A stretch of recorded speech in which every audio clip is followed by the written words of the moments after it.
Quiero que me acompañen, hermanos, para iniciar a Juan capítulo 4 y vamos a leer del versículo 19 al versículo 24.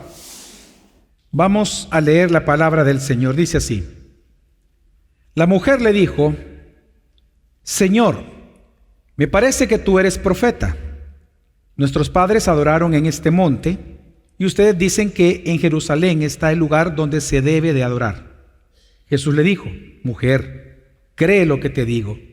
La hora viene cuando ni en este monte ni en Jerusalén adorarán ustedes al Padre. Ustedes adoran lo que no conocen. Nosotros adoramos lo que conocemos, porque la salvación viene de los judíos. Pero la hora viene y ahora es, cuando los verdaderos adoradores adorarán al Padre en espíritu y en verdad, porque ciertamente a los tales el Padre busca que lo adoren. Dios es espíritu, y los que lo adoran deben adorar en espíritu y en verdad. Hermanos, Dios merece ser adorado. Amén. Y nosotros fuimos creados precisamente para eso. Por eso es que no hacerlo o no hacerlo debidamente es la peor de las maldades. Y cuando digo la peor, es la peor de todas. Es interesante que cuando Dios lleva al pueblo hebreo, después del Éxodo, lo lleva al desierto, 3 días ellos se tomaron para llegar al monte Sinaí. Y cuando Dios comienza a reunirse con Moisés en el monte Sinaí y le entrega la ley, en los 2 primeros textos habla acerca de que solo a Dios se le debe adorar y no se debe de hacer ninguna imagen de Dios ni de nada creado en los cielos y en la tierra. Y la razón que Dios da de no hacer eso, de no adorar algo más que a Dios o adorarlo a Él de manera indebida, lo dice en el capítulo 20, versículo 5. Dios le dice a Moisés lo siguiente, dice: no te inclinarás a ellas ni las adorarás, porque yo soy Jehová tu Dios, fuerte, celoso, que visito la maldad. Dios califica, hermanos, de maldad a la acción de no adorarlo adecuadamente a Él. Porque cuando Él le dice a Moisés que no se haga imagen, no solamente se está diciendo no hagas imagen de la tierra, no hagas imagen de algo del cielo, como un ángel, por ejemplo, imágenes de ángeles, pero también imágenes de Él, como el becerro de oro. Recuerde que el becerro de oro, ellos hicieron un becerro, pero le llamaron Jehová. O sea, la prohibición de Dios no es inventar un nuevo Dios. No solamente eso, sino es hacer una imagen de Él, adorarlo a Él de manera inadecuada. Y Dios califica de maldad esa acción. Digo esto porque la semana pasada, hermanos, inicié una serie acerca de la adoración que se llama En Espíritu y en Verdad. La verdadera adoración de los verdaderos adoradores. Y esta serie precisamente es para hablar de aquella actividad o sacrificio de fe más delicado que hay para un creyente en toda su vida. Es el tema más delicado en toda la Escritura, como lo es la adoración. En esta serie de adoración tenemos que recordar que la adoración es aquella honra, reverencia. De hecho, lo hemos cantado hoy en la última alabanza. Es aquella reverencia, sacrificio de fe y gloria que nosotros damos a Dios en reconocimiento a su majestad. De hecho, la alabanza que cantamos es doctrinalmente correcta e impresionantemente hermosa. La última que cantamos esta mañana cuando dice, que me han puesto aquí la de la anterior, aquí está, dice majestad. Dice, el coro dice: alabad, engrandeced su santo nombre, adorar, magnificar al gran Redentor, majestad, la gloria celebrad de Salvador Cristo Jesús, Rey y Señor. Porque realmente la razón principal por la cual tú y yo adoramos a Dios es por su majestad. Porque Dios es creador, y lo vamos a hacer esto en las próximas semanas, porque Dios es creador, debemos de adorarlo. Debemos de adorarlo, pero porque Él tiene majestad, Él es la majestad, debemos de adorarlo reverentemente. Y por tanto, nosotros en esta serie lo que queremos aprender precisamente es eso. Es aprender a recuperar esa reverencia en la adoración a Dios. La palabra adoración en la Escritura es una palabra muy sencilla de explicar en el sentido literal, es decir, en su sentido gramatical. La adoración significa postrarse en hebreo. De hecho, la palabra adoración significa acercarse y postrarse para besar a alguien. Por eso es que Dios manda en el Salmo capítulo 2 a todas las naciones, dice, y les manda al final que besen, dice, al Hijo. Esa frase, besen al Hijo, besad los pies al Hijo, dice el Salmo 2:12, es adórenlo de rodillas, póstrense ante Él. En otras palabras, adórenlo por su majestad. Bueno, precisamente si nosotros vemos la Escritura, eso fue lo que hizo Magdalena. Aquella mujer, por ejemplo, que llegó con un vaso de alabastro, ¿se acuerdan ustedes? Y que entrando a la casa de donde a Jesús no le habían lavado los pies, ella entra y quiebra el vaso de alabastro, ese perfume y de nardo puro, dice la Escritura, y lo derrama a los pies de Jesús. Y estando ella llorando, toma su cabello y lo enjuaga. Ella se postra y es a los pies y besa sus pies, lo que dice el Salmo, y con su cabello. ¿Por qué esa acción del cabello? Dios, hermano, en la Escritura no hay nada escrito al azar. ¿Por qué ese detalle del cabello Dios quiso que estuviera ahí? Porque dice Pablo que la gloria de la mujer es tener cabello largo. Es parte de su gloria. La parte más importante de la mujer en su gloria, dice Pablo, es su cabello. Por lo tanto, ella quiso adorarlo con lo mejor que ella tenía. Todo lo que ella era es para ti, oh Señor, postrada, reconociendo su majestad. Una de las cosas que vamos a aprender, no hoy, pero sí en unas 4 sermones, es que a Dios no solamente se le adora conforme a su naturaleza, que eso lo vamos a ver hoy también, sino que con lo mejor que tú y yo nosotros tengamos, porque por más que nosotros hagamos algo, jamás vamos a llegar a la dignidad de la majestad de Dios. Amén. Cualquier cosa que tú y yo hagamos, jamás vamos a llegar a dignificar grandemente toda la grandeza de Dios, porque no podemos. Pero sin embargo, eso significa que tenemos que hacerlo lo mejor posible. Y la mujer lo hizo. Ella literalmente adoró al Señor. La gente lee como que le lavó los pies. No, ella adoró, porque ella se postró a besar los pies. Ella se inclinó para eso. Y por lo tanto, yo esta serie, la semana pasada, inicié diciendo de una sola vez lo que nosotros vamos a aprender en esta serie. Y es que la adoración, hermanos, que Dios busca de nosotros debe ser en espíritu y en verdad. Y el primer tema que introduje la semana pasada fue que la razón por la cual Dios demanda este exclusivo forma de adoración en espíritu y en verdad es porque Él es espíritu. De hecho, Jesús nos enseñó entonces que tú y yo tenemos que adorar a Dios en espíritu y en verdad, porque Dios es espíritu. En otras palabras, Jesús nos enseñó, hermanos, la semana pasada y lo leímos, de que Él estableció que precisamente en la majestad del carácter de Dios estuviera el fundamento de tu adoración y mi adoración. Si Dios, por ejemplo, fuera un chango, y lo digo de verdad, si Dios fuera un chango, si Dios fuera un animal, entonces cualquier actitud, cualquier presentación de animal, cualquier forma de gritería, cualquier grito que hiciéramos nosotros aquí, cualquier tipo de sonido de chango que hiciéramos, gritos estrafalarios, movimientos de animales, movimientos de bestias, Dios sería agradado. Porque a Dios se le debe de adorar conforme a su naturaleza. Si Él fuera un chango, comportémonos como animales adentro del servicio, gritemos a lo loco. Si Dios fuera, por ejemplo, una imagen de oro, bueno, entonces andemos joyas, y entre más joyas acumulemos, más nosotros glorificaríamos a Dios. Si Dios fuera de madera, bueno, entonces quememos, agarramos papelitos, hagamos una fogata y quememos ahí simbólicamente nuestros pecados y Dios va a ser agradado.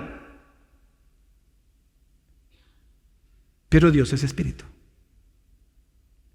Y lo que Él demanda de ti y de mí es que lo adoremos en espíritu y en verdad.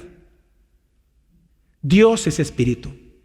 Y lo que nosotros vimos la semana pasada es que decir que Dios es espíritu es decir que Él no tiene cuerpo, que Él es invisible, pero que a la vez Él es un ser personal que tiene vida en sí mismo. ¿Amén? ¿Qué significa? Que estas mismas 4 elementos que constituyen su naturaleza es de lo que Él debe de recibir de nosotros por cuanto Él puso espíritu en nosotros. Significa que Él, así como Él es espíritu, es decir, que no tiene cuerpo y es invisible, así tú y yo, nuestra oración tiene que ser del interior al exterior. Que así como Él es un ser personal, tenemos que adorarlo con todo nuestro ser, de manera personal. Con toda nuestra mente, con todas nuestras emociones apasionadamente, con todos los afectos que podamos tener como seres humanos santificados delante de Él, con toda nuestra voluntad, venir aquí voluntariamente, adorarlo voluntariamente, aplaudir voluntariamente, cantar voluntariamente, entregando todo nuestro ser, toda nuestra atención durante el sermón, porque Dios es espíritu. Con toda nuestra vida, porque Él es vida, con toda nuestra vida Él va a ser adorado. Esa correspondencia de un ser espiritual al ser supremo espiritual es lo que la Biblia llama adoración. Y Jesús establece, por lo tanto, el carácter de Dios como el fundamento de tu adoración y mi adoración. Eso lo aprendimos la semana pasada. Por lo tanto, hermanos, porque Dios es espíritu, nuestra verdadera adoración inicia con la entrega de nuestro corazón vivo, y luego entonces le sigue nuestras obras y nuestras posesiones. Así que Jesús, hermanos, enseñó la gran verdad de que Dios no acepta toda forma de adoración que tú y yo le podamos dar. Dios no la acepta. Por ejemplo, tal vez tú en tu casa piensas que una manera de honrar al Señor, de adorar a Dios, es tener tu Biblia abierta. Que cuando la gente entra a tu casa la vea abierta. Pero si no la lee, Dios no es adorado.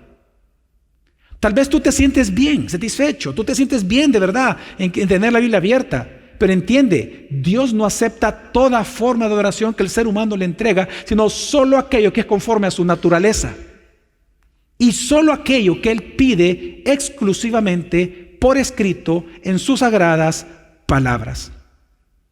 Jesús enseñó que Dios nunca va a aceptar una adoración exterior si esta, es decir, física o material, si tu corazón redimido no la está impulsando.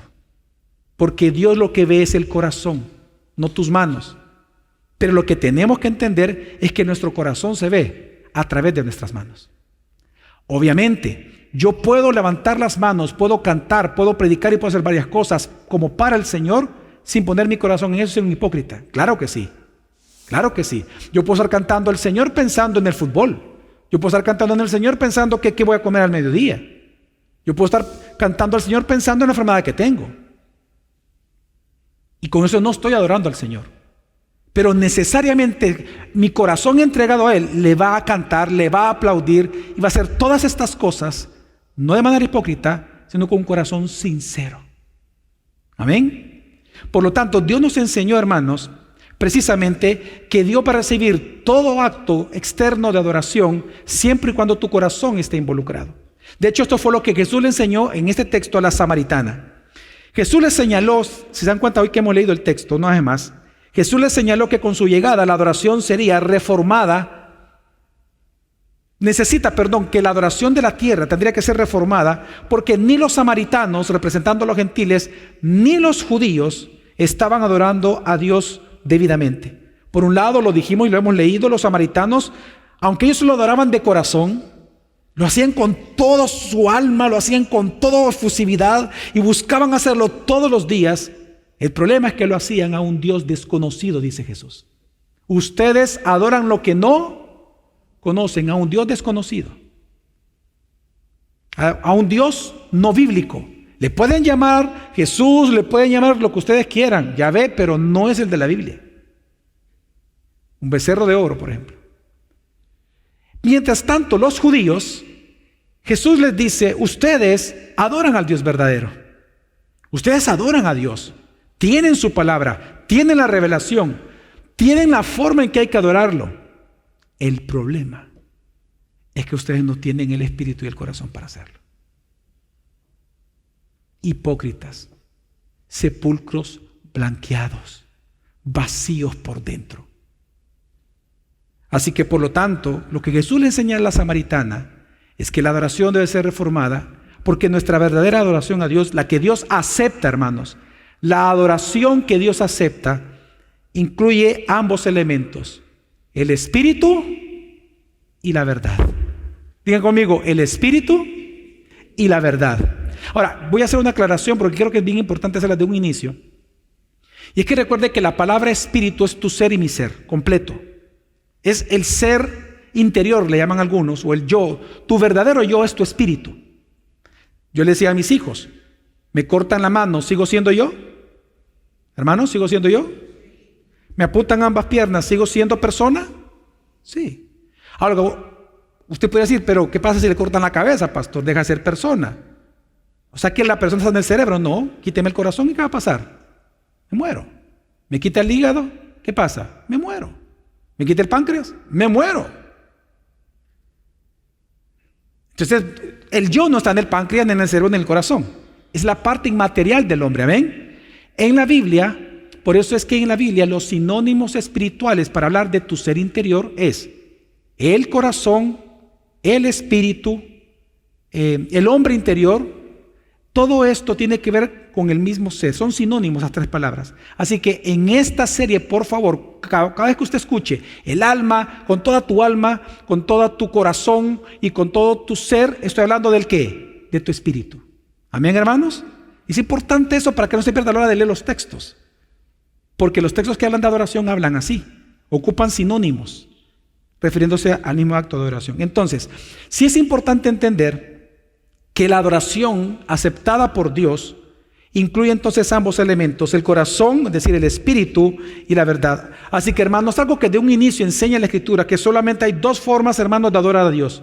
Solo hay dos formas de adorarlo: de manera aceptable o de manera inaceptable, de manera agradable o de manera desagradable. A la primera forma le llamamos adoración verdadera y a la segunda forma se le llama en la Biblia idolatría. Y esto es lo que nosotros encontramos en toda la Biblia. Hay mucho texto que nos dice, que Dios nos dice que la adoración que tú y yo tenemos que darle, no solamente la merece, sino que Él merece una adoración aceptable. ¿Y cuál es la que Dios acepta? La que es en espíritu y en verdad. Y esta es la misma adoración que Él recibió en el Antiguo Testamento por los verdaderos creyentes, no por todo el pueblo, pero sí por los verdaderos creyentes. La adoración que le dio a Abraham, la adoración que le dio Noé, la adoración que usted ve. Noé, por ejemplo, al salir del arca, ¿qué fue lo primero que él hizo? Lo primero, cuando él sale del arca, él no se puso a construir su casa, voy a construir una casita. No, ¿qué fue lo primero que él hizo? Adorar a Dios levantando un altar. La adoración siempre de los creyentes Antiguo y Nuevo Testamento ha sido en espíritu y en verdad. Por eso el verbo en Juan está en tiempo presente continuo. Él busca, siempre ha buscado y siempre ha encontrado adoradores en espíritu y en verdad. Por lo tanto, en la Biblia se nos llama a ti y a mí a adorarlo a Dios, pero esta adoración tiene que ser aceptable para Dios. Por ejemplo, Romanos 12:1, voy a leer algunos textos solo para ilustrártelos. Romanos 12:1 dice: por tanto, hermanos, les ruego por la misericordia de Dios que presenten sus cuerpos como sacrificio. Ahí está una palabra que es referida totalmente a la adoración cristiana. Presenten sus cuerpos como sacrificio vivo, santo y como aceptable a Dios, que es vuestro culto. Tu adoración racional tiene que ser aceptable para Dios. Romanos 15:16 dice: ministrando a manera de sacerdote el evangelio de Dios, dice Pablo acerca de sí mismo, a fin de que la ofrenda que hago de los gentiles sea aceptable, santificada por el Espíritu Santo. Ahí se refiere a que él, como evangelista, él dice: yo procuro, dice Pablo, que los que se conviertan por causa de mi predicación, ellos, sus vidas, sean aceptables delante de Dios. O sea, adoren de manera correcta a Dios. Filipenses 4:18: estoy bien abastecido, habiendo recibido de Epafrodito lo que han enviado, fragante aroma, sacrificio ¿qué? Aceptable a Dios, agradable a Dios. Solo hay dos formas de adorarlo: de manera agradable, aceptable, o desagradable e inaceptable. Hebreos 12:28: puesto que recibimos un reino que es inconmovible, demostremos gratitud, mediante la cual ofrezcamos a Dios un servicio aceptable. Una adoración, servicio de adoración aceptable. De ahí que es importante que la liturgia, la forma de adorar de una iglesia es importante. Tiene que ser un servicio de adoración como aceptable para Dios. Primera de Pedro 2:5: también ustedes, como piedras vivas, sean edificados como casa espiritual para un sacerdocio santo, para ofrecer sacrificios espirituales aceptables a Dios por medio de Cristo Jesús. Y así puedo hablar y continuar leyéndote textos, pero lo que quise demostrarte con estos pocos textos, hermanos, es que tú y yo tenemos que procurar todos los días serle agradable a Dios en nuestra adoración. Por eso hoy, en esta mañana, en el tiempo que tengo, en la media hora que me queda, quiero hablarte de una nada más de 3 formas inaceptables para Dios ser adorado. En este texto encontramos 3 formas inaceptables y se las voy a decir. La primera es cuando tú intentas adorar a un Dios que no es el Dios de la Biblia. Puedes hacerlo correctamente, de manera correcta, pero a un Dios equivocado. Puedes tener el espíritu correcto, pero con un Dios equivocado. La segunda forma inaceptable, que es la parte de los samaritanos. La segunda parte, la segunda forma inaceptable de Dios ser adorado, es cuando tú adoras al Dios verdadero de una forma inadecuada. Y la tercera, cuando tú adoras al Dios verdadero sin un corazón adecuado, que es la más delicada de todas. Y lo vamos a ver. Cada uno es un sermón aparte. Así que hoy vamos a ver simplemente en la primera forma indebida de adorar a Dios que tú y yo tenemos que evitar. De hecho, el título del sermón de esta mañana es El peligro de una adoración deformada, primera parte. Y mi intención en el sermón de esta mañana, hermanos, es simplemente uno. Es convencerte que porque Dios es espíritu, arrepintámonos de toda forma inaceptable de adorarle. Que porque Dios es espíritu, arrepintámonos de toda forma inaceptable de adorarle. La primera forma, hermanos, de adoración inaceptable para Dios es los ídolos falsos. Esto es lo que Jesús señaló a los samaritanos. Ahora, ¿quiénes fueron los samaritanos? Es muy importante recordar y entender un poco esto para ver su historia. Los samaritanos, hermanos, era un grupo étnico y religioso que ellos habitaban en la ciudad de Samaria, en la región de Samaria, situada entre Judea y Galilea. Ahí está Samaria. Ellos fueron enemigos de los judíos. Ahora, ¿por qué razón? Bueno, recuerde que después de Salomón, hasta Salomón el reino estaba unido. ¿Se recuerdan? David le entrega a su hijo el reino por orden del Señor, porque así era el linaje, y el reino estaba unido. Cuando él muere, el reino se divide en 2. Al reino del norte se le llama Israel, 10 tribus. Al reino del sur se le llama Judá, 2 tribus. El reino del norte, a ambos Dios les advierte que ellos van a ser destruidos. Ambos se van a ser llevados al exilio. Pero en la cronología de la historia bíblica vemos que el reino del norte, Israel, fue el primero en ir antes que Judá al exilio. Ellos fueron por parte de los asirios conquistados. Judá fue cuando los babilonios eran los que dominaban el mundo. Cuando los asirios se llevan al reino del norte, dejan vacío todo lo que conoce el reino de Israel. Entonces, para no perder las tierras, los caldeos, lo que hacen ellos, los asirios, es mandar a un grupo de israelitas de regreso a la tierra, los deportan a la tierra, como esclavos, pero junto con ellos envían gente de otros pueblos. Entonces, cuando ellos llegan y comienzan a habitar otra vez esta tierra que le pertenecía al reino de Israel, ellos comienzan a mezclarse con los demás pueblos, transgrediendo así el pacto que Dios hizo con Moisés. Entonces los judíos, los que estaban en Judá, en el reino de Judá, ellos se molestaron contra los israelitas, contra sus hermanos. Y cuando ellos querían bajar, porque recuerde que el templo estaba en Jerusalén, en el reino de Judá, cuando ellos querían bajar al templo otra vez a adorar al Señor, sus hermanos le dijeron: no, tú no vas a entrar aquí, tú eres un gentil, vete, has roto el pacto. Tú vienes ahí con tu mujer y con tus hijos que son de otras naciones. No, aquí no va a entrar gente extraña, matrimonios mixtos no. Y en ese momento se rompe la relación con ellos. Entonces ellos se van precisamente, estos llamados samaritanos ahora, se van precisamente al monte Gerizim y ahí establecen un pequeño altar y un pequeño templo para adorar entonces ahí al Señor. El problema es que, como suele suceder, ellos, al mezclarse con otras naciones y con otros pensamientos, con otras cosmovisiones, ellos cambian su manera de adorar a Dios. Pero ojo, los actos de adoración no cambian sino cuando cambia primero tu mente. Por eso estamos hablando de esto. Todo es el interior primero. El problema es que ellos desecharon toda la revelación de Dios excepto 5 libros. Es decir, que ellos solo creían en el Pentateuco, en los primeros 5 libros que escribió Moisés. Los demás los rechazaron. Por lo tanto, su conocimiento de Dios fue deficiente. Porque nosotros pudiéramos conocer a Jesucristo, Dios verdadero, solo con los primeros 5 de la Biblia, muy difícilmente. Sin la revelación del Nuevo, por ejemplo. Y ellos rechazaron todo lo demás, y al desconocer a Dios, entonces sus prácticas fueron terriblemente feas, porque ya iban incluidos con las demás naciones que estaban ahí. Entonces, así que Jesús, por eso es que le dice a la samaritana, le dice, mira, aunque tu culto es poderoso, aunque tu culto tiene excelente música, aunque pueden cantar a viva voz y pasan 3 horas cantando, y aunque salten y griten y se quiten la camisa y hagan lo que hagan, tienen ese espíritu y ese fervor como pocas iglesias en el mundo. El problema es que lo haces a un Dios desconocido, a un ídolo falso.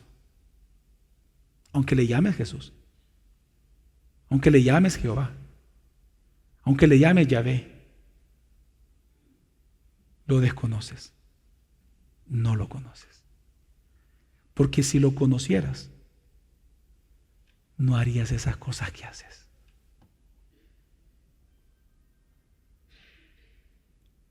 Y es que Dios ya había advertido, hermanos, en los 10 mandamientos, que no se puede hacer imagen alguna, ni tallada, ni imaginaria, en la mente de Dios. No podemos. Como dijo alguien, la idolatría no comienza con un martillo, comienza en la mente. Y es lo que Dios enseñó en Romanos. Romanos capítulo 1, ya Pablo había dicho en Romanos 1, 21, 24, pues aunque conocían a Dios, hablando del conocimiento general que la luz natural de la creación nos trae, ¿verdad? Pues aunque conocían a Dios, no lo honraron como a Dios. ¿Qué es eso? Es decir, es como que si tú, por ejemplo, alguien que es hombre, no lo trates como hombre, lo vas a tratar como niña. ¿Ok? Va en contra de su naturaleza. Dice, aunque conocían a Dios, el problema es que no lo honraron como a Dios, ni le dieron gracias, sino que se hicieron vanos en sus razonamientos y su necio corazón fue entenebrecido. Es decir, comenzaron a creer sus propios conceptos imaginarios acerca de quién es Dios, de cómo es Dios, cómo ser adorado, qué buena onda es, etcétera, etcétera. Ellos crearon un Dios con sus atributos que a ellos les convenía. Versículo 22. Profesando ser sabios, se volvieron a los ojos de Dios necios. Y cambiaron la gloria del Dios incorruptible. ¿Por qué? Imagen. Por una imagen en forma de hombre corruptible, otros de aves, otros de cuadrúpedos, otros de reptiles, por lo cual, ¿cuál fue una de las disciplinas de Dios entonces sobre la humanidad? Por lo cual Dios los entregó a su impureza, en su lujuria de sus corazones. Ya vio que es en su espíritu. ¿Se da cuenta? En su espíritu muerto, en la lujuria de su espíritu muerto, de modo que deshonraron entre sí sus propios cuerpos, homosexualismo, lesbianismo y lujuria en general. Lo que está diciendo Pablo es que una falsa manera de adorar a Dios siempre va a surgir de una falsa concepción de Dios en el corazón de esa persona. Ellos terminaron, por ejemplo, diosa Diana, recordemos la historia bíblica, habían sacerdotisas sexuales en donde ellos pensaban que adoraban a Dios teniendo sexo con ellas. Pues es lo que está hablando aquí. Deshonran sus propios cuerpos porque han deshonrado a Dios en sus corazones. La idolatría no comienza en el cuerpo, en la lujuria, en el cincel, en la mano, en el martillo, sino en tu cabeza, en tu corazón, en todo tu ser. Por lo tanto, lo que está enseñando Dios, hermanos, que la falsa adoración surge de una imagen interna falsa de Dios.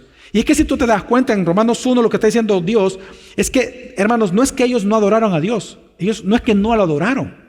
Es que ellos cambiaron su gloria. ¿Qué significa? Deformaron la imagen de la majestad de Dios. Es decir, le agregaron o le quitaron tributos a Dios. Y por lo tanto su adoración se deformó. Y luego de que su adoración se deforma, su moral se deforma entonces. Por lo tanto, hermanos, y es que la Biblia nos enseña que tu conducta hoy moral tu conducta dentro del templo, tu conducta en tu casa, siempre va a reflejar el Dios que tú estás adorando. Siempre. Una vez más, tu conducta diaria en tu casa, con tu esposa, con tu esposo, con tus hijos, con tus padres, siempre va a reflejar el Dios que tú estás adorando. Por eso es que cuando tú y yo, hermanos, vemos formas inadecuadas de adoración en una persona, en una iglesia local, etcétera, que son alejadas de la Biblia, tú y yo sabemos con certeza que la concepción de ese Dios en esa mente y en esa iglesia local está deformada por el pecado. Por los frutos seréis conocidos. Por tu forma de adorar, si es bíblica, entonces entendemos que el Dios que tú adoras es bíblico. Ese es el de la Biblia. Pero si tu forma de adoración es aparte de la Biblia, es porque tú crees en un Dios ya deformado, aparte de la Biblia. Y hermanos, y esa es la crisis de forma que yo mencioné la semana pasada cuando inicié esta serie. Es la crisis de forma de adoración que observo en la Iglesia Evangélica de El Salvador. No tengo problema con decirlo, pero lo digo con dolor, porque es nuestro país. Hay una adoración deformada en El Salvador porque hay un concepto muy deformado de quién es Dios. Permítame ilustrárselo con diferentes argumentos. Mire, es muy común, hermanos, que el ser humano imagine a Dios como algo de aquello que desea. Es muy común, eso estoy hablando en general, el ser humano no tiene que ser cristiano, en general. El ser humano tiene la facilidad de crear dioses conforme a lo que esta persona desea o anhela fuertemente en su corazón. Llámese dinero, llámese poder, llámese fama, llámese popularidad, llámese cualquier cosa que necesite. Por ejemplo, el Dios de prosperidad o de retribución, que es lo mismo de prosperidad que creían los amigos de Job. Los amigos de Job creían de que si tú pactabas con Dios, si tú le dabas algo bueno a Dios, algo bueno, Él te iba a dar cosas buenas. Si tú lo tratabas bien a Dios, Él te iba a tratar bien. Pero si tú le dabas cosas feas a Dios, Él te iba a dar cosas feas. Y si tú la tratabas mal a Dios, Él te iba a tratar mal a ti. Teología de la prosperidad en el Antiguo Testamento, llamada teología de la retribución.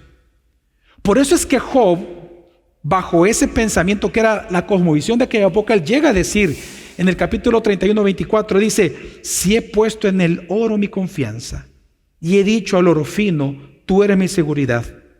Es decir, Job reconoce que el ser humano es capaz de adorar el dinero. Es lo que Job está reconociendo, que algo inanimado como el dinero puede ser adorado. De hecho, él llega a decir varias cosas. Si yo hago esto, al final dice, estaría negando al Dios de los cielos. Digo esto, hermanos, porque precisamente es lo que Jesús enseñó. Jesús dijo: no podéis adorar a Dios y ¿a quién? ¿Y a quién, hermanos? Y al dinero. ¿Por qué? Porque amarás uno y ¿qué va a pasar con el otro? Lo vas a menospreciar. Y entre el dinero y Dios, ¿quién tiende a ser menospreciado por el hombre? Dios. Nadie puede amar a Dios y las riquezas a la vez, dijo Jesús. Nadie tiene la fuerza ni la capacidad para hacerlo. Por lo tanto, hermanos, hoy es igual en las iglesias de prosperidad. Y lo digo con claridad: el Dios de las iglesias, de los pastores, de los miembros de las iglesias de prosperidad, es un Dios deformado de su gracia y de su justicia. Es una deformación de la gracia y de la justicia de Dios. Y es igual que los samaritanos.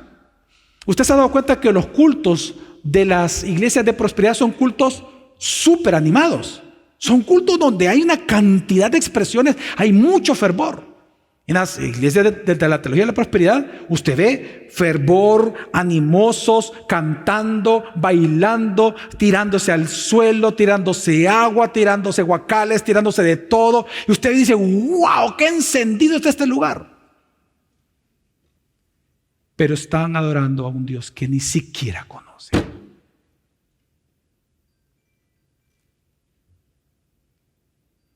Su adoración es falsa. Porque está siendo dada a un ídolo creado por ellos. Porque el ídolo de ellos es su codicia. Por eso van a ese tipo de iglesias. Porque su Dios se llama dinero o las cosas que el dinero compra. No agradan a Dios esas iglesias. Lo puedo decir con claridad. No agradan a Dios. Son manipuladores de la fe. Ahora, permítame darle otro ejemplo. Este tipo de formación de Dios llega hasta el poder social o poder político. Así como se puede adorar al dinero, se puede adorar el poder. Por ejemplo, en Habacuc, es interesante que Habacuc 1:16 dice algo interesante, bien extraño el versículo. Primer capítulo de Habacuc, ya el versículo 16 dice esto de los caldeos. Por eso, ofrece sacrificio a su red y quema incienso a su malla, pues gracias a ellas su pesca es abundante y suculenta su comida. Ok, el texto de manera profética dice que ellos adoran y ofrecen sacrificios de adoración a sus redes y a sus mallas para pescar. La pregunta es ¿por qué? Bueno, cuando usted lee el versículo anterior y los anteriores, los peces son las naciones que los caldeos van conquistando y arrasando. Y sus mallas son su ejército. Entonces lo que está diciendo Dios de ellos es que ellos estaban adorando el poder político y el poder militar que ellos tenían, el poder que tenían, porque querían conquistar naciones, dominarlos a todos. Dios mismo está diciendo que ellos no adoraban el dinero. ¿Qué es lo que ellos adoraban? Digan conmigo, el poder. Un expresidente de esta república, un día hablando con él en su oficina, ya era expresidente, pastor, me dice, porque él está hablando con la escritura, siempre, con la Biblia, siempre con la Biblia al lado de él. Cualquier tema que él saque, la palabra, vamos directo. Entonces él sintió la confianza y me dijo, ¿sabe qué, pastor? Fíjese que yo, obviamente el dinero atrae, me dice, y parte de la debilidad de uno, me dice. Pero para serle honesto, mi más fuerte vergüenza no es eso. ¿Sabe qué es lo que yo realmente extraño y anhelo? El poder que se siente ser el presidente. Y me dijo esto nadie lo notó, se lo voy a contar a usted. Cuando fue el cambio de banda presidencial, y se la puse al siguiente. Yo agaché la cabeza. Esto no lo tomó, nadie, no hay foto, no hay. Dice así, y empecé a llorar. Porque yo quiero otra vez ese poder, me dijo.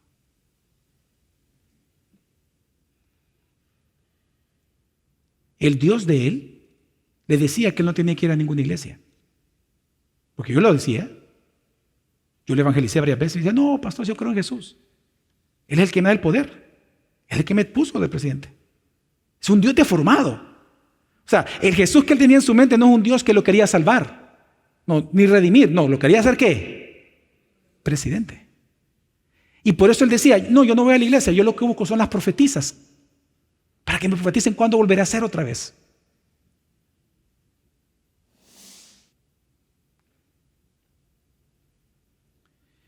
Hoy es igual, hermanos.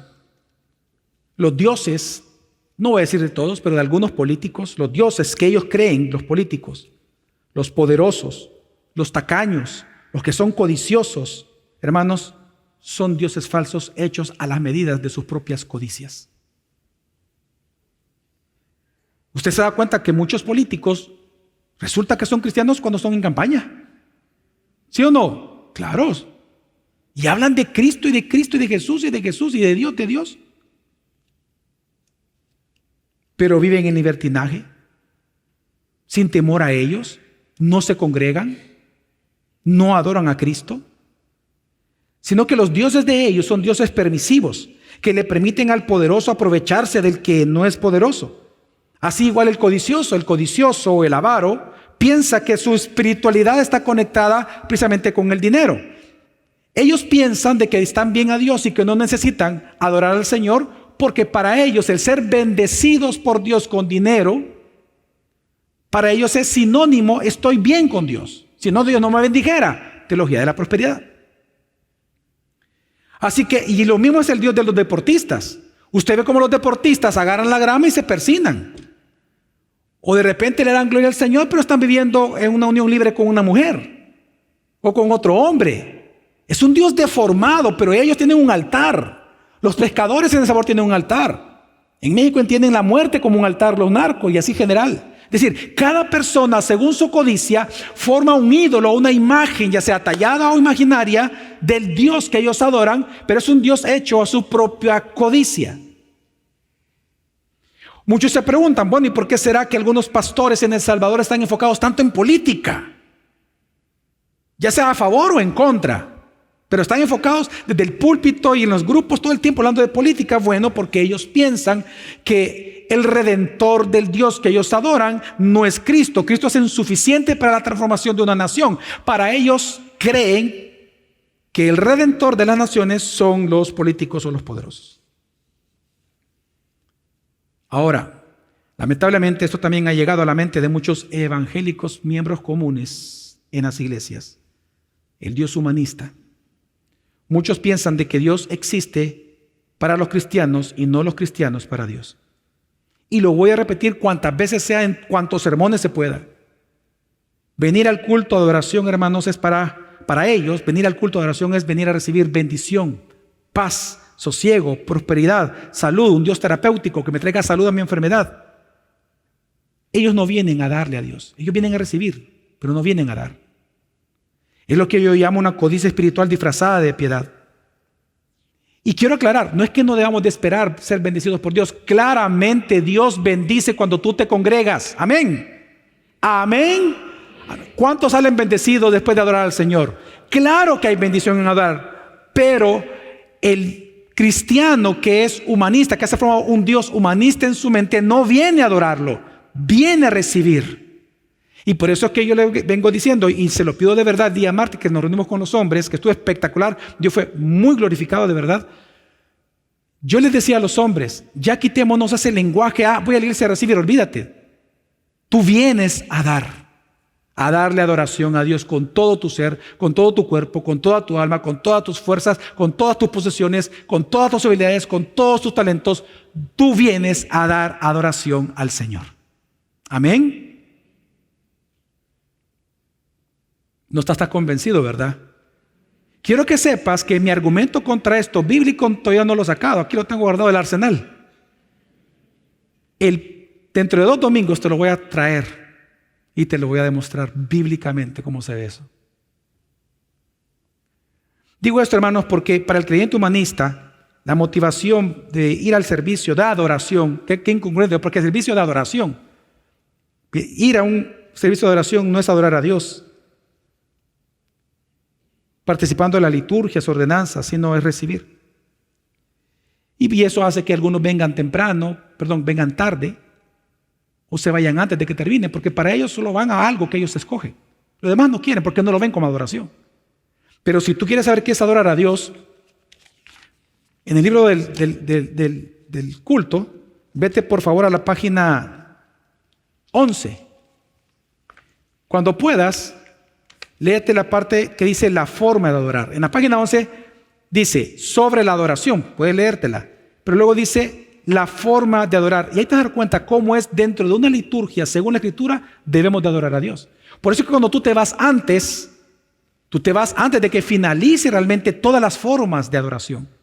O cuando tú vienes tarde, no participas de todas las formas de adoración. ¿Por qué? Porque no te interesa.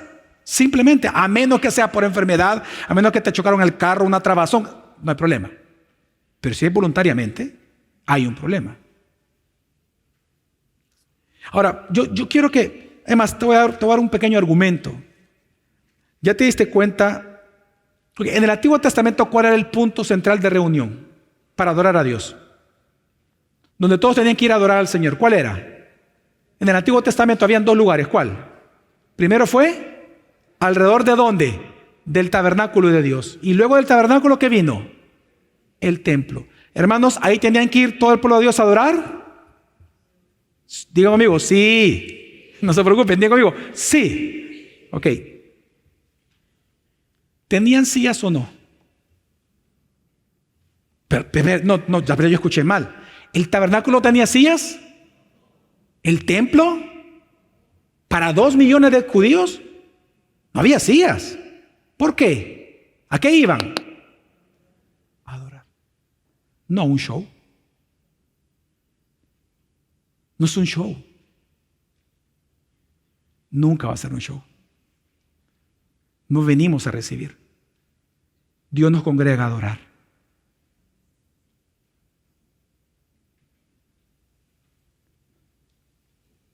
Congregarse no es un show. No es para entretenimiento. Ni siquiera es para venir a descansar. Es para adorar. Y a eso venimos. Este culto es para Dios. Amén. Para que Él se deleite, nos oiga, nos vea y Él reciba aceptablemente, agradablemente lo que tenemos para Él. Bueno, si usted ve la historia del Antiguo Testamento, si ellos querían hacer otro tipo de reunión, digamos celebración de algo, reunión para hablar de algo, lo hacían fuera del templo o fuera del tabernáculo. El tabernáculo, el templo solo era no para hacer cumpleaños, no para hacer el Día del Padre, no para hacer el Día de la Madre, que me estoy adelantando al sermón, me quedo callado mejor. Pero el punto es que aquí venimos a adorar, no a los seres humanos, a Dios. Por eso es que cuando la imagen cambia en una iglesia, ¿sabe lo primero que cambia? Los elementos de la adoración. Hay un cambio de culto. Letras enfocadas en el ser humano, en las emociones, cultos sensacionalistas, predicaciones manipuladoras, y eso es delicado. Porque aquí en El Salvador ya hay iglesias donde ya no hay predicación, o donde solo se predican 10 minutos, o las predicaciones están llenas de anécdotas del pastor o de sus experiencias. Miren, no lo voy a mentir, esto me lo pasó un hermano por WhatsApp durante la semana. Él fue por cuestión de trabajo a una reunión religiosa, y en esta reunión el pastor que estaba predicando después le hicieron unas preguntas en público y le preguntaron de cómo se tenía que discipular a ciertas personas. Y él dijo, bueno, la clave para discipular a ciertas personas, y no estoy bromeando, de las 2 primeras dijo cosas generales como tómate el tiempo, sea una buena persona, y la última recomendación fue dale horchata. Si tú le das horchata a un salvadoreño, te unes a él y te va a escuchar. Y la clave fue la horchata. ¿Sabe cuántos pastores habían ahí? 500. Y eso fue lo que le dijo esta persona, este pastor. No creen en Cristo. Y si lo creen, no creen en su suficiencia. No creen en la suficiencia de las Escrituras. Todo esto es producto de la imagen falsa del Dios verdadero, igual que los samaritanos. Así que, hermanos, hay muchas más cosas que yo pudiera decir, pero realmente, como se los prometí a ustedes, voy a ir paso a paso. Por ejemplo, cuando una persona, su ídolo es el sexo, la lujuria, precisamente llama a Jesús o a Cristo uno imaginado para beneficiarse, que le permite el divorcio, que le permite el pluriamor, que le permite la poligamia, etc. Así, cada vez que usted tenga un Dios separado de la Escritura, eso es un ídolo. Y tiene que entender que todo ídolo, detrás de todo ídolo hay un demonio. Toda imagen que usted tenga equivocada de Dios fuera de la Escritura, eso está plagado de demonios. 1 Corintios 10, Pablo dijo, 19-20, Dios dice, ¿qué quiero decir entonces? Que lo sacrificado a los ídolos, es decir, tu adoración a un ídolo que te has creado, aunque tú le llames Jesús, o aunque tú le llames Cristo, aunque tú le llames Dios, pero si la imagen que te ha formado en tu mente de Dios es equivocada, es un ídolo. ¿Que lo sacrificado a los ídolos es algo o que un ídolo es algo? No, sino que digo que los gentiles sacrifican, lo sacrifican a los demonios y no a Dios. No quiero que ustedes sean partícipes con los demonios, simplemente. Directo. Así que cuando uno adora a un Dios desconocido, adora a los demonios detrás de ese Dios desconocido. Así que, hermano, la primera forma de adoración inaceptable para Dios es cuando tú formas en tu mente una imagen de Dios que no le corresponde, una imagen animal, cosa o persona que no sea el Jesús de la Biblia. Ahora, mi pregunta para ti es la siguiente, y lo pregunto de verdad, hermanos. ¿Cómo tú concibes a Dios? ¿Como el Dios buena onda? ¿Cuál es el Dios buena onda? Bueno, aquel que es todo amor, toda bondad, toda misericordia, todo compasivo contigo, pero sin ira, sin disciplina y sin justicia. Por lo tanto, no le temes. O tal vez es lo contrario. El concepto para ti de Dios es un Dios enojado, airado contra ti todo el tiempo. Un Dios que es juez justo, pero sin amor y sin misericordia. Y no vives bajo su temor, vives bajo un miedo y una culpa delante de Él todos los días. O tal vez el Dios que tú estás formado en tu mente es un Dios lejano, que no se mete contigo, que bendice a otros, pero no a ti. Un Dios que te deja tranquilo, que solo es paz y perdón. Peace and love, ¿verdad? Cuando tú oras a Dios, ¿cómo te lo imaginas? Un hombre de pelo blanco, barba blanca, sentado en un trono. Eso es un ídolo, eso es idolatría. Tú nunca lo has visto como para que tú te lo imagines. Es prohibido en la Escritura. Tú tienes que orar sin imaginarte a Dios. Entonces, ¿cómo se ora? La palabra. Tú oras la palabra. Porque el justo no vive por la vista, vive por la fe. Y la fe, porque viene por, tú oras la palabra. Vives la palabra. Comes la palabra. Practicas la palabra. Miras la palabra. Amas la palabra. Atesoras la palabra. Descansas en la palabra. Sosigas tu alma en la palabra. Para terminar entonces, ¿cuál es nuestra responsabilidad? ¿O cuál debe ser nuestra responsabilidad ante esta primera adoración inaceptable? Faltan dos, hermanos. Nada más la primera. Estamos calentando motores. ¿Cuál es nuestra responsabilidad ante esta primera adoración inaceptable para Dios? Recordemos algo que Jesús le dijo a la samaritana.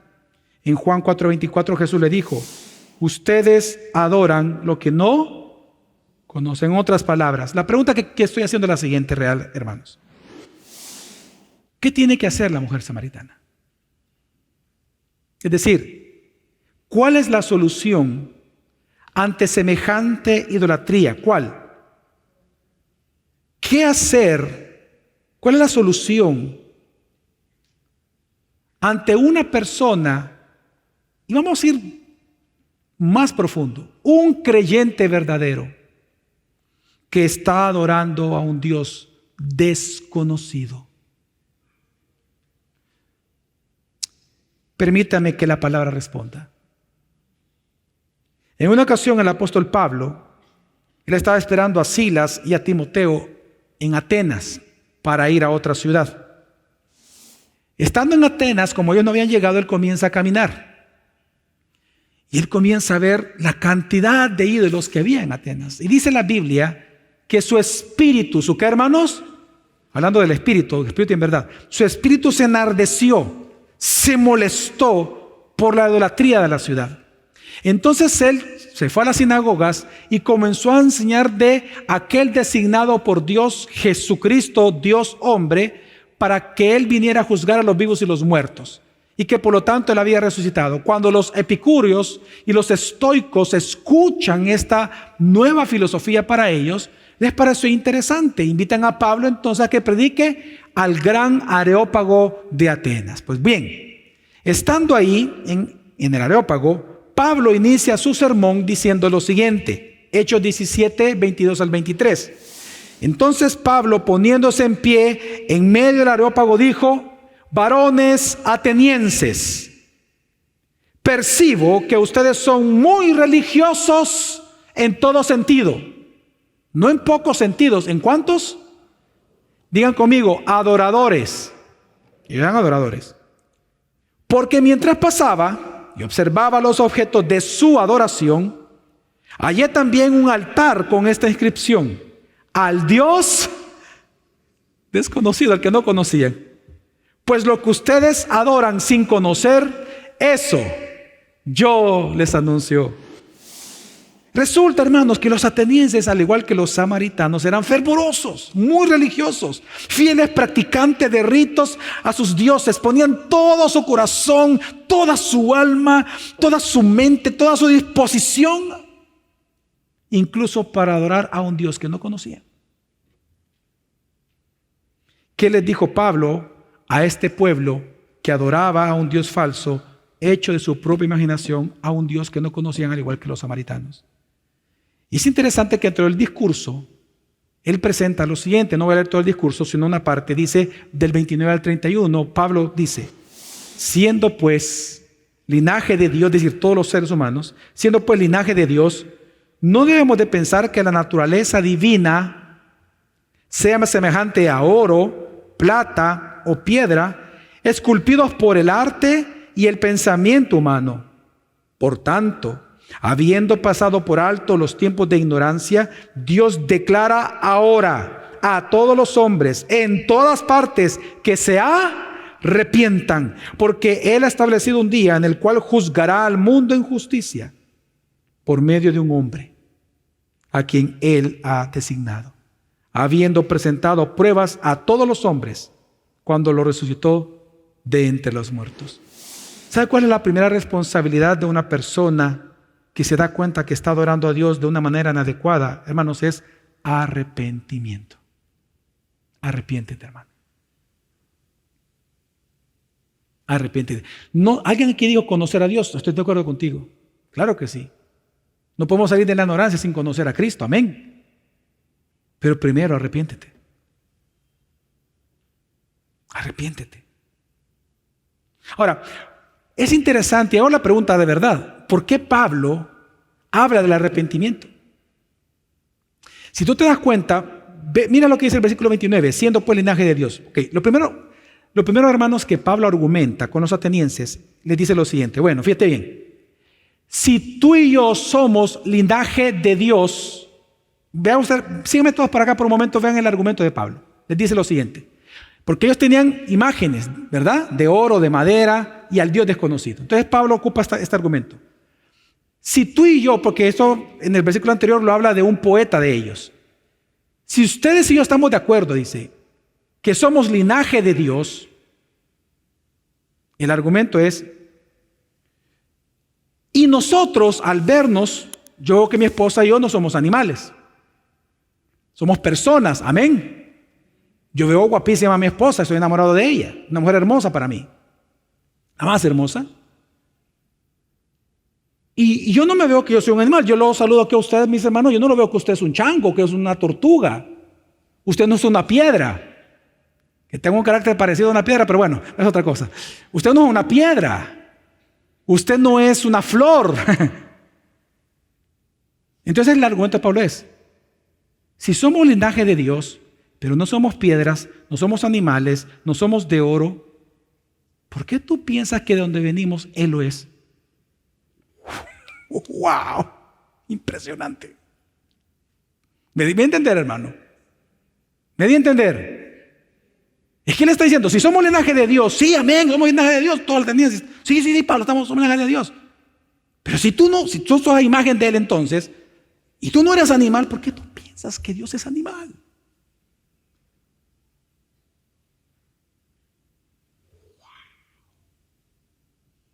Y en eso, entonces Pablo viene y dice: ¿no te das cuenta que así como Dios es espíritu, tú tienes espíritu? Por lo tanto, adora desde tu espíritu. No te formes imagen alguna. Y entonces viene y dice, por eso dice, date cuenta de algo. Hubo un tiempo en que Dios pasó por alto tu ignorancia. ¿Por qué? Porque resulta que la imagen del Dios que es invisible, que es espíritu, no había venido. Entonces Dios pasó por alto tu ignorancia, que tuvieras changos, tortugas, Dios desconocido. Dios pasó por alto tu ignorancia. Pero ahora que Jesús ha venido, la imagen del Dios invisible, ya no tienen excusa alguna para no creer en Él. Ya no tienes excusa para no adorar a Dios a través de Cristo. Ya no tienes excusa para tú estar inventando cómo Dios quiere ser adorado. Porque al que Dios ha designado para darse a conocer, para juzgar tus intenciones y tus obras, el Dios y juez de todo, que vendrá por segunda vez, por cuanto hay evidencia de que ha resucitado, se llama Cristo Jesús. Así que ya no hay excusa para que sigas cantando las canciones que antes cantabas en tu ignorancia. Para que sigas haciendo las cosas que antes tú hacías en tu ignorancia. Para que uses las medallas que tú antes usabas en tu ignorancia. Ahora que tú conoces a Cristo, adora a Cristo. Adora a Dios a través de Cristo, para la gloria de Cristo. Porque no te olvides que de Él somos, por Él somos y para Él somos, para gloria de nuestro Señor. El argumento de Pablo fue espectacular. Espectacular. Increíble la palabra de Dios. Pablo les enseñó que la idolatría no solo es un error teológico de conocimiento, es una falta de moral no arrepentirse de ello. Porque es un pecado de inmoralidad no creer en el Dios de la Biblia o adorar a un Dios equivocado. Porque el Hijo ya vino. Amén. Cristo ha resucitado. Y su evangelio está siendo predicado. Por lo tanto, Dios no está haciendo un llamado únicamente a creer en Jesús, sino a rendirnos al Hijo. ¿Sabes cuál es el llamado que Dios está haciendo? A que beses los pies del Hijo. Hermano, besa los pies del Hijo. Bésalos todos los días. Enjuaga sus pies con tus lágrimas y con tus cabellos, es decir, con lo más glorioso que tú tengas, con tu dinero, con tus posesiones, con tus títulos, con tu familia, con tus hijos, con tus fuerzas, con tus conocimientos, adóralo. Pero no te olvides, la parte más exquisita y gloriosa del ser humano no es nada de eso que acabo de mencionar. ¿Sabes cuál es la gloria del ser humano? Ser igual a Dios, a imagen de Dios. Nuestro espíritu es lo mejor que le podemos dar a Dios. Todo nuestro ser. Así que si hoy has venido a la iglesia con una imagen equivocada de Cristo y la única manera de saberlo es cómo tú te comportas. ¡Ay, qué aburrido! Todo eso habla de que tú has formado una idea de Dios que no es. Porque si Dios fuera el Dios grande, temible, amoroso, misericordioso, aquí estuvieras llorando probablemente algunos, otros adorándolo, otros cantando, adorando al Señor todo el tiempo con todo, porque Dios te lo merece, porque Él es tu majestuoso Redentor. Hermanos, si somos verdaderos cristianos, nuestra responsabilidad ante esta primera adoración inaceptable para Dios es el arrepentimiento. Así que, porque Dios es espíritu, arrepintámonos de toda forma inaceptable de adorarle. Hay otras formas equivocadas más de adorar. Las próximas semanas hablaremos de cada una de ellas. Vamos a orar.